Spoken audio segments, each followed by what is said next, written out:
Headlines तो हम सबने देखी हैं, तीखी बयानबाजी भी सुनी है।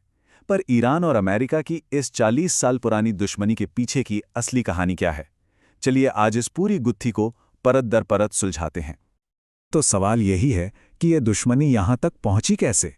इसे समझने के लिए हमें वक्त में थोड़ा पीछे जाना होगा, बिल्कुल दूसरे विश्व युद्ध के बाद के दौर में। ये सुनकर शायद थोड़ी हैरानी हो, लेकिन ये कहानी दुश्मनी से नहीं बल्कि एक दोस्ती से शुरू होती है। एक ऐसी दोस्ती जो विश्व युद्ध की राख पर खड़ी हुई थी। हुआ यूं कि दूसरे विश्व युद्ध में ईरान के शाह ने गलत पाला चुन लिया और बस ब्रिटेन को एक मौका मिल गया। उन्होंने शाह को गद्दी से हटाकर उनके 22 साल के नौजवान पश्चिमी सोच वाले बेटे मोहम्मद रजा पहलवी को अपनी कठपुतली बनाकर बिठा दिया।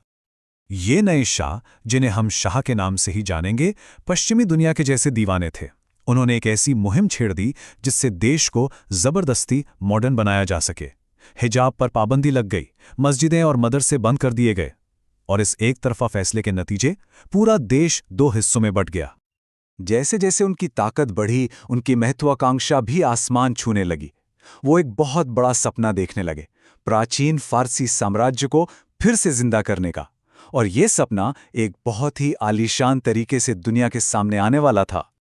और उनकी यही महत्वाकांक्षा इतिहास की सबसे महंगी पार्टियों में से एक बन गई। एक ऐसी पार्टी जो उनके पतन का प्रतीक बनी। सोचकर देखिए, रेगिस्तान के बीचों बीच एक पूरा नया शहर बसाया गया और मेहमानों को सोने की थालियों में खाना परोसा गया। जरा इस फर्क को महसूस कीजिए। जहां एक तरफ बादशाहत ऐशो आराम में डूबी हुई थी, वहीं दूसरी तरफ आम लोग जिंदा रहने के लिए संघर्ष कर रहे थे। इसी जमीन आसमान के फर्क ने पूरे देश में गुस्से की एक ऐसी आग लगा दी जो बुझने वाली नहीं थी। जब लोगों का गुस्सा उबल रहा था, तब देश से दूर निर्वासन से एक आवाज गूंजी। एक ऐसे मौलवी की आवाज जो बहुत जल्द ईरान की किस्मत लिखने वाली थी। उस जमाने की कल्पना कीजिए, ना सोशल मीडिया था, ना इंटरनेट। इराक में बैठे बैठे आयतुल्ला खुमैनी ने एक बहुत ही साधारण लेकिन ताकतवर तकनीक का इस्तेमाल किया, कैसेट टेप।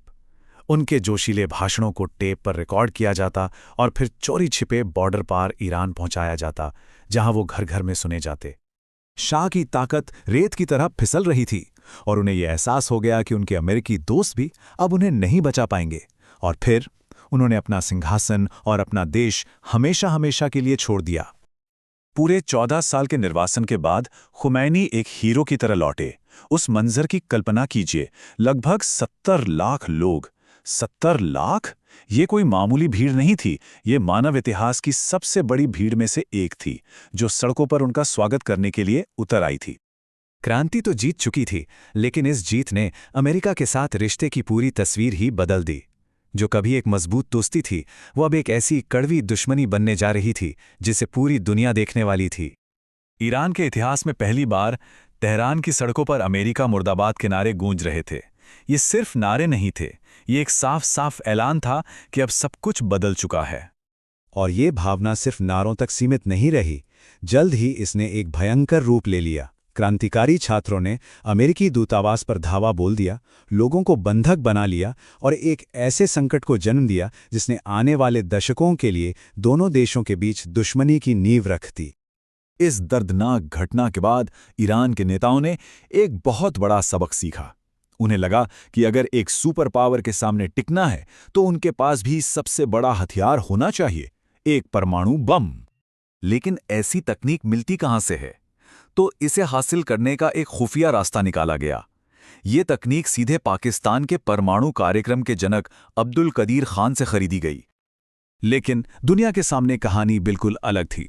ईरान के नए सर्वोच्च नेता आयतुल्ला खामेनेई ने एक फतवा जारी किया।